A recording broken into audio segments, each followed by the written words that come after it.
खुलुमबाय लोगोफोर आसा खालामो बयबो मोजाङैनो दङ दिनै जोङो मोननैसो आपडेटखौ लाना फैलायबाय दा बे जाहैबाय कक्राझारनि दा BTC सेक्रेटारियेट सेराव दा बे मोनसे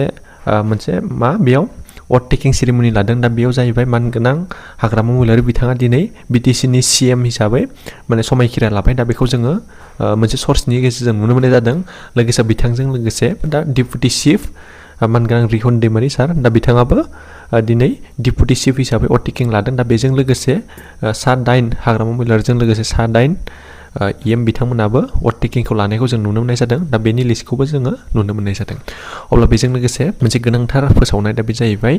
दा प्रमद बर' सरकार एबा UPPL नि गभर्नमेन्ट थानाय समाव एबा UPPL एबा BJP नि मोनसे गभर्नमेन्ट थानाय समाव दा बै समाव मोनसे एपइन्टमेन्ट होदोंमोन दा बैफोर एपइन्टमेन्टखौ इलिगेलि माने जब लानायफोरखौ एपइन्टमेन्टखौ केन्सेल खालामगोन दा बेफोरबायदि खोथाखौ गोख्रों रावजों मानगोनां हाग्रामा महिलारि बिथाङा फोसावदों दा बेखौ जोङो नुनो मोननाय जादों नाथायबा बेनि एक्सना माबायदि जागोन एबा बेनिखौ माने केन्सेल खालामनो हागोन ना हाया बेनिखौ जों रोखा बुंनो हाया नाथायबा दिनै हाग्रामा महिलारि बिथाङा अथ टेकिं एबा समायखिरा लाखांनायनि उनाव दा माने जायफोरा इलिगेलि जब लादों दा बिसोरखौ केन्सेल खालामगोन होननानै फोरमायनायखौ जोङो नुनो मोननाय जादों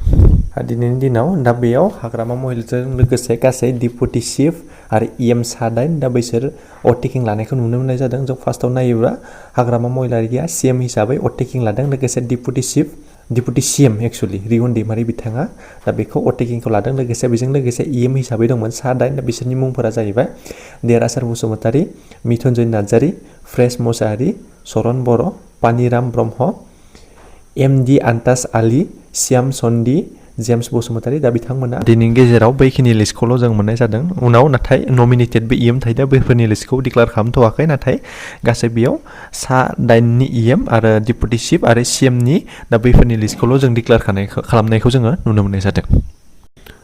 अब्ला दायो मोनसे सानथावना बाथ्रा दा बे जाहैबाय जायफोर इलिगेलि जब लादों दा लादों लायाखै बेखौ जोङो दा कर्टनिफ्राय दासिम डिसिसन फाइनाल मोनसे रिपर्टआ ओंखाराखै नाथायबा दायो जुदि इलिगेल जामारदोंब्ला दा बे जबा केन्सेल जागोन होननानै हाग्रामा महिलारि बिथाङा दा बेखौ फोरमायनायखौ जोङो नुनो मोननाय जादों लोगोसेनो जोंनि हादरनि इन्डियानि भारतनि प्राइम मिनिस्टार नरेन्द्र मदि दा बिथाङा माने हाग्रामा महिलारिखौ कंग्रेचुलेसन जासिदों दा बिथांनि CM बिबान लानाय CM नि अथ टेकिं लानाय दा बेयाव कंग्रेचुलेसन जासिनायखौ जोङो मोनसे सर्सनि गेजेरजों नुनो मोननाय जादों जोंनि भारत हादरनिनो साखाथियाव थानाय दा बे भुटान हादर दा भुटान हादराव मोनसे दैबाना सोमजिनाय एबा दैबानाजों माने बायदिसिना माने मा होनना बुंदों लोमसावजोबनानै बायदिसिना थासारि माने जावलांनाय एबा बायदिसिनाखौ लोमसावनाय दा बेफोरबायदि थासारिखौ जों नुनो मोननाय जादों मोनसे गिख्रंथाव दैबाना दा जायनि गेजेरजों मोनसे माने लाइक सुनामिफोर बायदि गिख्रंथाव मोनसे थासारि जादों दा बेखौ जोङो नुनो मोननाय जादों लोगोसे बेजों लोगोसे बायदिसिना न'फोरसिम माने दैया सफैनानै दैफोर लोमफानाय एबा बायदिसिना जावलांनाय दा बेफोरबायदि थासारिखौ जोङो नुनो मोननाय जादों अके अब्ला लोगोफोर नोंथांमोना दिनैनि मोननैसो आपडेटखौ मिथिबाय अब्ला नोंथांमोना नोंथांमोननि गोसोआव साननाय दा बेफोरखौ कमेन्टनि गेजेरजों फोरमायहर अके गोजोन्थों थेंक इउ